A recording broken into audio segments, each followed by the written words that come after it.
Aqui está a história de Abraham Shafi e seu aplicativo, o IRL. Ele criou uma plataforma para ajudar as pessoas a se encontrarem com seus amigos na vida real. O IRL alcançou uma avaliação de 1,5 bilhão e atraiu 20 milhões de usuários.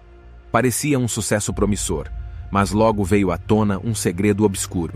Em abril de 2023, Shafi enfrentou uma investigação por alegado mau comportamento. E logo depois, uma descoberta chocante veio à tona. 95% dos usuários do aplicativo eram falsos. Isso mesmo, os investidores foram enganados. Como isso aconteceu? Abraham Shafi é filho de um imigrante egípcio que fugiu do Cairo durante um período de guerra nos anos 80 e construiu uma vida nos Estados Unidos. Inspirado pela resiliência de seu pai, Shafi ingressou na Universidade da Califórnia, em Berkeley, em 2009, onde estudou antropologia, negócios e engenharia de computação. Em 2012, ele cofundou uma plataforma de recrutamento social chamada Getalent.com. Após vender a empresa, ele iniciou um novo projeto chamado Gather, que tinha uma visão semelhante à do IRL. No entanto, mesmo em seus estágios iniciais, problemas significativos surgiram. O Gather enfrentou escrutínio devido ao envio excessivo de mensagens não solicitadas às listas de contatos dos usuários, em uma tentativa de impulsionar o crescimento. Usuários insatisfeitos recorreram ao Reddit para expressar suas queixas, apontando que o aplicativo primeiro pedia acesso à lista de contatos e depois fazia o upload de todos eles para seus sistemas, onde enviava mensagens de spam para incentivá-los a se juntar. Isso levantou a pergunta sobre por que o aplicativo necessitava de acesso tão amplo à lista de contatos dos usuários. Alguns desses posts chamaram a atenção de Shafi, que respondeu com mensagens detalhadas para defender sua plataforma. No entanto, uma citação importante em sua resposta foi: "Não lidamos corretamente com o crescimento, mas levamos essas lições a sério e estamos comprometidos em não repetir os mesmos erros." No entanto, essa resposta não foi bem recebida, já que os usuários argumentaram que o que ele estava fazendo era ilegal. Simples assim. Apesar das controvérsias, Shafi tinha uma visão maior. Ele percebeu que a geração Z não estava usando o Facebook. Então decidiu combinar a funcionalidade de planejamento de eventos do Facebook com a capacidade de bate-papo em grupo, dando origem ao IRL em 2017. A ideia por trás do IRL era ajudar os usuários a trocar mensagens em grupo e planejar encontros na vida real, pois acreditavam que essa era a melhor maneira de combater a solidão na sociedade. A plataforma foi projetada exclusivamente para conectar pessoas com base em interesses compartilhados. Quando Shafi apresentou sua ideia a investidores, eles ficaram impressionados. A Floodgate, que foi uma das primeiras investidoras no Twitter, e o Founders Fund, que havia investido anteriormente em empresas como Airbnb, Facebook e Lyft, estavam entusiasmados em apoiar o projeto de Shafi. Em junho de 2021, conseguiram arrecadar mais $170 milhões, com a liderança da SoftBank. Se você acha que o nome SoftBank parece familiar, há uma boa razão para isso. Eles estiveram nas manchetes nos últimos anos devido a uma série de investimentos mal-sucedidos, incluindo o WeWork e o FTX. Do ponto de vista dos investidores, o IRL tinha todo o potencial para se tornar o próximo sucesso. Para atrair usuários para o aplicativo, o IRL, assim como seu predecessor Gather, recorreu à prática de spam.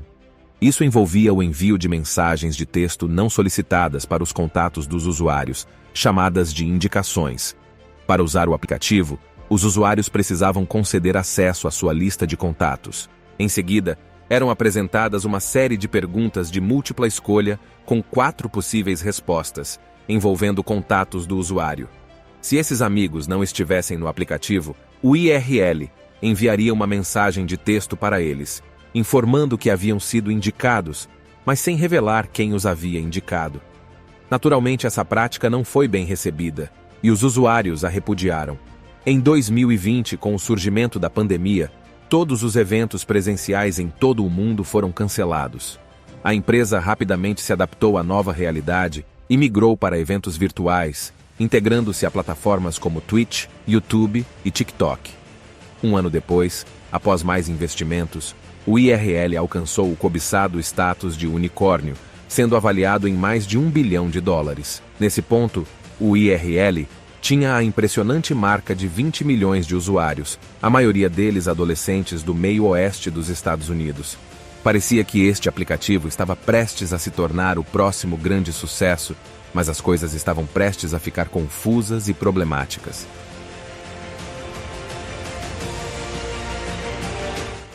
Nicholas Grant, um engenheiro de software, ingressou na equipe do IRL em janeiro de 2022. Rapidamente, ele percebeu que algo estranho estava acontecendo nos bastidores, graças às confidências de colegas preocupados. Em questão de semanas, ele descobriria que muitas das fotos compartilhadas no IRL eram, na verdade, imagens de bancos de imagens e não fotos reais dos usuários. Além disso, ele notou diferenças alarmantes entre as estatísticas no Google Play e os números declarados publicamente pelo IRL. A situação ficou ainda mais estranha quando, em um dia, um painel interno mostrou que quase toda a atividade de usuários nos Estados Unidos desapareceu repentinamente, ao mesmo tempo em que ocorreu um grande aumento no tráfego latino-americano. Milhões de usuários surgiram subitamente na Argentina, Brasil e México, países que tinham apenas algumas centenas de milhares de usuários até então.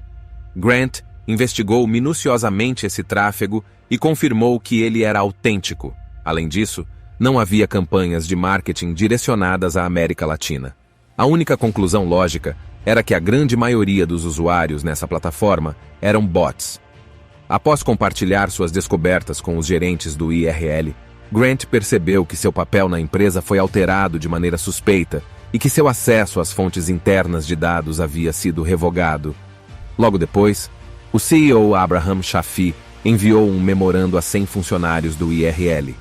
O memorando anunciava que um quarto dos funcionários seria dispensado, mas Nicholas Grant estava entre aqueles que permaneceram. Após as revelações feitas por Grant, em dezembro de 2022, a Comissão de Valores Mobiliários, SEC, iniciou uma investigação sobre o IRL, acusando a empresa de enganar investidores ao apresentar métricas falsas. Isso levou à suspensão de Abraham Shafi em abril de 2023, devido a alegações de má conduta. Em junho de 2023, uma investigação realizada pelo Conselho de Administração do IRL revelou que incríveis 95% dos 20 milhões de usuários eram, na verdade, contas automatizadas, e o número real de usuários ativos no aplicativo estava mais próximo de 1 milhão.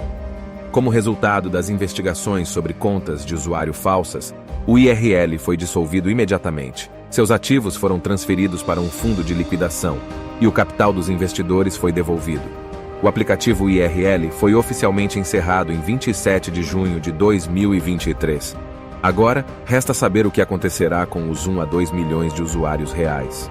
Para encontrar outra maneira de se encontrarem na vida real, quanto à investigação da SEC, ela ainda está em andamento, então teremos que aguardar os processos legais para saber quais acusações exatas Shafi e o restante da administração enfrentarão.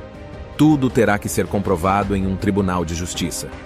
Em 5 de julho, Shafi recorreu ao LinkedIn para fazer uma declaração pública. Nele, ele afirma que as descobertas do relatório estavam completamente erradas e que ele continuava a confiar em suas métricas.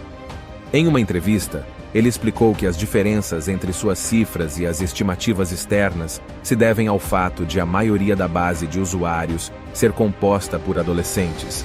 E ele alega que, por razões de privacidade, é mais difícil rastrear os dados desses usuários. No entanto, com base em outras declarações que ele fez sobre o assunto, é difícil confiar nele. Por exemplo, Shafi afirmou que as estimativas externas não incluíam usuários da web, alegando que eles representavam 20% do uso do IRL. No entanto, outras estimativas externas não concordam com isso, calculando que as visitas mensais da web seriam cerca de 270 mil, muito abaixo dos milhões que ele está alegando. Neste ponto, ele está negando as alegações feitas contra ele, mas as coisas não parecem boas.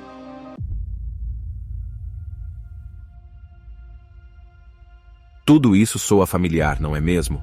O declínio do IRL e de seu fundador Schaff é o mais recente de uma série de casos de alto perfil envolvendo fraude a investidores, sendo o caso mais recente o da infame Charlie Havis, que está sendo acusada de fraudar o JP Morgan em 175 milhões de dólares. E ela fez algo muito semelhante. A base real de usuários de sua plataforma era de 300 mil, mas na venda, ela afirmou que eram 4 milhões de usuários. Mas por que fazer tudo isso? No mundo das startups, pode haver uma cultura de fingir até conseguir. Um aplicativo com um grande número de usuários pode significar centenas de milhões de dólares em investimentos. Mas por que arriscar? Especialmente se eles sabem que as consequências podem ser uma vida na prisão. Bem, em primeiro lugar, realmente é uma vida inteira. E em segundo lugar, pode ser uma pressão intensa para entregar. Uma vez que os investidores estão a bordo, eles querem ver crescimento real. Expandir uma base de usuários ativa é incrivelmente difícil. Alguns empresários podem tentar atalhos, mas a pergunta que todos queremos saber a resposta é: como esses indivíduos acham que podem simplesmente sair impunes ao falsificar números? Eventualmente, as pessoas vão descobrir. Talvez a fama e a fortuna sejam simplesmente muito sedutoras. Esta é a história do IRL, o aplicativo de mídia social que prometia ajudar os amigos a se encontrarem na vida real, embora tenha se descoberto que havia muito poucos usuários da vida real. Temos uma coleção de personagens coloridos agora: Charlie Javas, Elizabeth Holmes, Trevor Milton, Doc Wong e agora Abraham Schaff. Algo me diz que este não será o último caso de fraude de alto perfil que veremos. Agora que os dias de juros baixos e dinheiro abundante podem ter ficado para trás, os investidores estão fazendo uma diligência mais rigorosa. Talvez os tempos de fingir até conseguir tenham realmente acabado, e isso é algo bom, na minha opinião. Deixo você com uma pergunta. Você acha que está ocorrendo mais fraude, ou estamos apenas ficando melhores em identificá-la? Por que você acha que isso está acontecendo? Fique à vontade para discutir nos comentários abaixo. De qualquer forma, agradeço por assistir. Se você está interessado em explorar mais conteúdo sobre ciência, tecnologia, negócios e curiosidades, convido você a se inscrever no canal e deixar o seu like.